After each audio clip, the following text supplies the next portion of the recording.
Bismillahirrahmanirrahim. Assalamualaikum warahmatullahi wabarakatuh. Jumpa lagi dan kembali lagi di channel YouTube saya, Mistis TV Hingga Jati. Pada kesempatan hari ini, pada video kali ini, pada pembahasan kali ini, saya akan membahas tentang yang baru viral di Klaten di media sosial, yaitu tentang topo pendem. Untuk itu sebelumnya jangan lupa untuk klik tombol subscribe, klik tombol like, klik tombol share, dan komen. Sebelumnya saya pada video kali ini, pada pembahasan kali ini, itu akan membahas mengenai sebuah sesuatu, bisa dikatakan sesuatu yang sakral atau sesuatu yang dimana orang lain itu jarang melakukan hal ini, yaitu topo pendem. Jadi di Klaten itu ada yang melakukan topo pendem. Nah, untuk desanya ini terletak di Gunungan Klaten.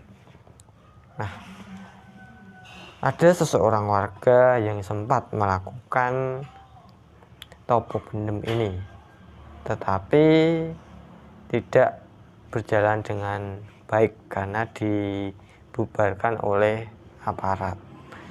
Nah, untuk itu pada penjelasan kali ini, pada video kali ini ya, saya akan sedikit berbagi suatu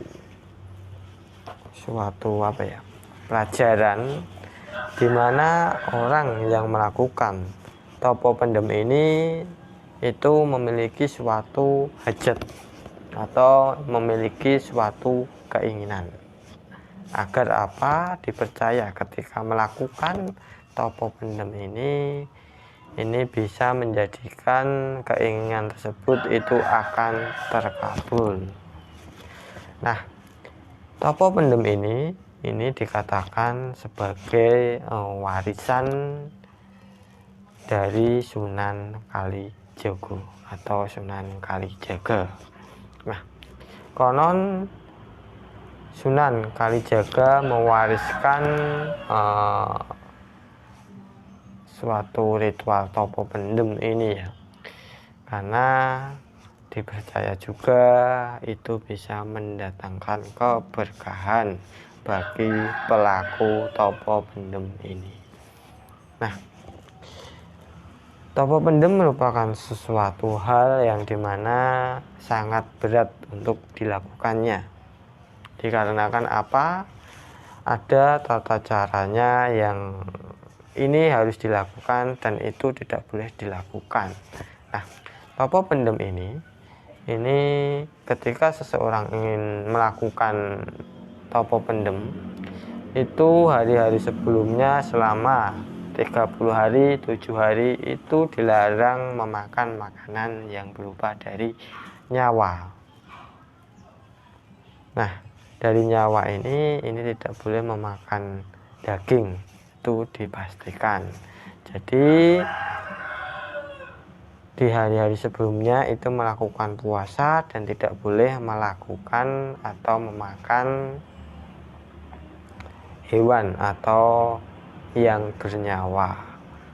Nah, setelah itu baru prosesi topo pendem ini kita mulai. Dan seperti biasa, seperti penguburan jenazah-jenazah pada umumnya, itu sama dengan prosesi dari topo pendem ini. Cuma bedanya kalau topo pendem ini masih diberikan suatu oksigen, tetapi kalau mati atau meninggal dikubur itu kan tidak perlu food. Yang membedakan adalah hal tersebut. Nah, setelah prosesi dipendem itu baru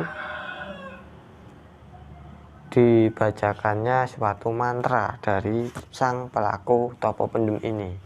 Nah, dilarang juga untuk berbicara, itu dilarang.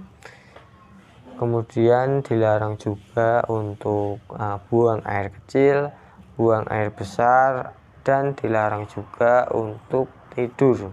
Jadi ketika melakukan topo pendem ini 3 hari, 5 hari, 7 hari itu dilarang untuk tidur. Nah, topo pendem ini juga tidak memakan makanan, jadi ini harus ngeblank total, jadi tanpa makan dan minum ketika melakukan prosesi topo pendem ini. Nah, konon dipercaya jika tidak kuat dalam melakukan topo pendem ini bisa menyebabkan gangguan kejiwaan atau gila. Jadi siapapun yang melakukan topo pendem ini adalah seseorang yang benar-benar yakin dan benar-benar istilahnya itu sudah tahu tentang topo pendem ini. Untuk itu hanya sekian dari saya, dan topo pendem ini banyak dikaitkan dengan juga dikaitkan dengan kemusyrikan atau kesyirikan. Nah, kemusyrikan dan kesyirikan ini saya tidak bisa menyebutkan karena saya tidak mampu untuk menilai ini musyrik, ini syirik. Karena apa? Karena suatu kemusyrikan atau kesyirikan hanyalah Allah yang tahu. Jadi kita dilarang untuk mengatakan orang tersebut musyrik, orang tersebut syirik. Kita tidak perlu mengatakan hal tersebut. Ketika dia tidak melakukan tidak benar, cukup kita nasihati saja, tetapi kita tidak usah untuk mengucapkan kata syirik ataupun musyrik. Syirik dan musyrik hanya Allah yang tahu. Kita hanya wajib mengingatkan ketika orang lain itu melakukan suatu kesalahan. Itu saja dari saya Mas Linggarjati undur diri, sekian, dan terima kasih sudah menonton video ini. Semoga bisa menambah wawasan Anda mengenai topo pendem, dan ini hanyalah sedikit yang saya bisa berikan kepada Anda, wawasan kepada Anda.